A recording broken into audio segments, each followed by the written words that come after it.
Every portable generator has a number on the box that's designed to be the biggest number legally possible, not the most useful one. This holds true whether you're looking at a budget import or a spec sheet from Generac or Honda. The 5 specs that mislead buyers most aren't a fringe brand problem. They're an industry-wide labeling pattern. Once you know how each one is actually measured, the spec sheet stops being marketing copy and starts being something you can shop with. Start with the number printed largest on most boxes, wattage. Every generator carries 2 separate wattage figures, starting watts and running watts, and they are not close to interchangeable. Running watts, sometimes called rated or continuous watts, is what the generator can actually sustain hour after hour. Starting watts, also called surge or peak watts, is a brief spike the generator can supply for a few seconds, while a motor-driven appliance like a refrigerator or air conditioner first kicks on. Popular Mechanics has flagged this directly. Companies often lean on the starting watts figure to make a generator look more powerful than it actually is for continuous use, leaving buyers to guess whether a given model can really carry their home. The gap between the two numbers isn't small either. One long-running generator owners forum thread traced a Briggs & Stratton storm responder rated at 5,500 running watts, but 8,250 starting watts, a 50% gap on a single consumer-grade unit. And here's the part almost nobody mentions. There's no industry standard defining how long that starting watt surge actually lasts. Manufacturers aren't required to disclose whether their peak rating holds for half a second or 30 seconds, which means 2 generators advertising the same starting watts number can behave completely differently the moment a compressor kicks on. If you want a real number to shop with instead of the marketing one, calculate it yourself. Add up the running watts of every appliance you'd realistically run at once, then separately note the single highest starting watts figure among them, since only one appliance is likely to be starting up at any given moment. That total running watts plus 1 starting watts spike, not the generator's advertised peak number, is what actually determines whether a unit can carry your home. Runtime claims follow a similar pattern, and the trick here is which load percentage the manufacturer chose to test at. And that runtime figure is only half the picture, since it's built on top of a fixed physical constraint: fuel tank capacity. A 10-hour runtime claim sounds great until you notice it was measured at 25% load, a fraction of what most homeowners actually draw during a real outage. And it's really just fuel tank capacity in gallons divided by consumption rate at that specific load. Manufacturer practice isn't even consistent on this point. Some publish runtime at 25%, others at 50%, and the two numbers aren't comparable to each other at all.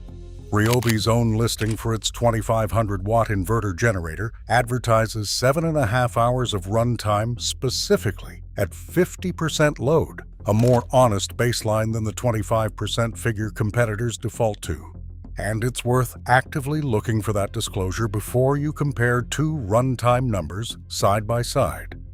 The real-world gap shows up clearly once you look at actual fuel numbers instead of hours alone. One manufacturer's own published guidance puts 2 gallons of gasoline at roughly 8 to 14 hours of runtime under a light load, but only 5 to 9 hours under a moderate load, nearly cutting the top end in half just by moving from a light draw to a realistic one. There's a second layer to this most buyers never hear about. Running a generator at 25% load doesn't just mean less total power draw. It also means the engine is operating well outside its efficient zone. Fuel cost calculators built for commercial generators put the efficiency penalty at light load, around 25% higher fuel burn per unit of electricity produced, compared to running closer to the engine's sweet spot in the 70 to 85% range. In other words, the flattering low-load runtime number isn't just measuring a less demanding scenario. It's measuring the engine at its least fuel-efficient operating point, stacking 2 favorable conditions into one headline number. There's a fuel type wrinkle here too. Dual fuel generators that run on gasoline or propane add a second variable. most buyers don't realize affects the runtime math. Propane carries less energy per gallon than gasoline, and Champion's own technical documentation confirms its dual fuel units typically produce somewhat reduced wattage output when running on propane compared to gasoline. That means a runtime or output figure printed on the box may only apply to one of the two fuels the generator can actually run on, and the fine print rarely says which. Decibel ratings hide a similar sleight of hand, and there are actually two variables manufacturers can quietly choose in their favor: distance and load. Most of the industry measures noise from 23 feet, or about 7 meters, which is a reasonable standardized distance. But that standard isn't universally disclosed, and it's rarely mentioned that noise ratings are typically also taken at 25% load rather than full output. That combination can make a real difference.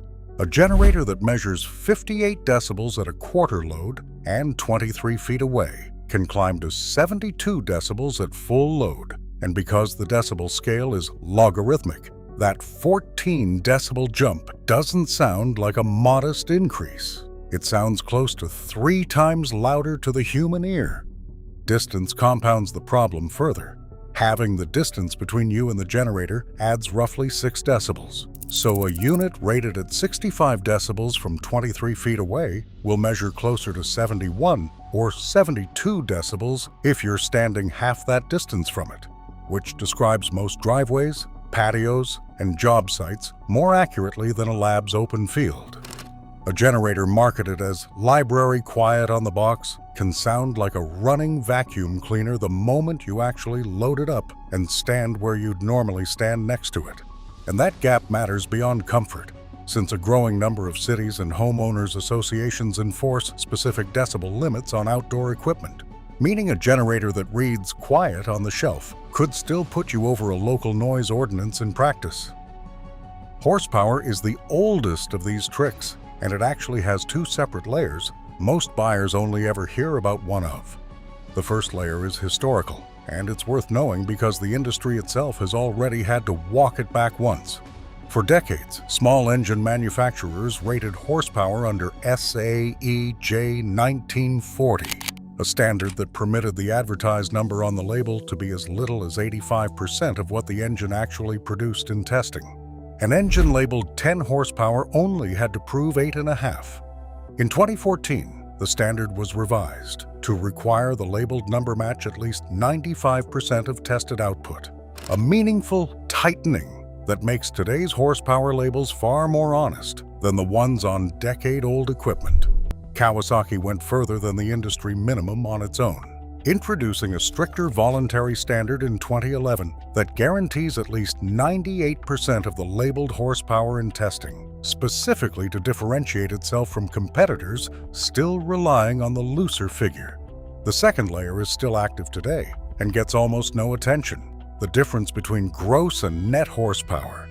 Briggs & Stratton's own engineering FAQ defines gross power as what the engine produces with no exhaust system or air cleaner attached, essentially a bare engine on a test stand, while net power is measured with those components installed exactly as they'd run in your actual generator.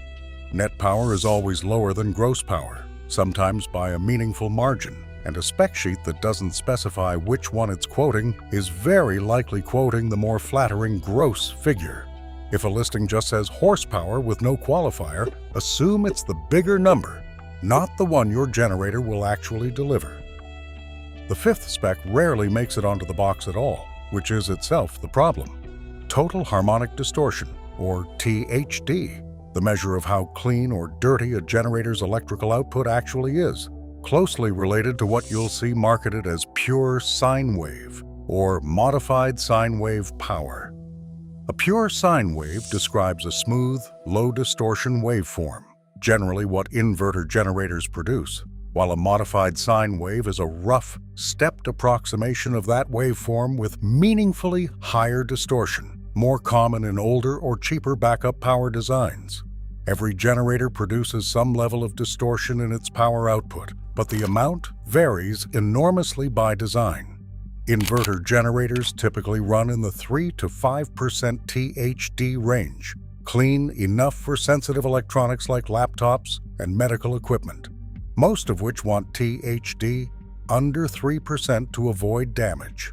Conventional, non-inverter generators run far dirtier, commonly in the 9 to 25% range depending on load, which is perfectly fine for power tools and basic appliances, but can genuinely damage a computer, a modern furnace control board, or a medical device over time. Champion is unusually transparent about this, publishing that its conventional portable generators run a 12 to 20% THD rating right on its own support pages, a level of disclosure most competitors don't match.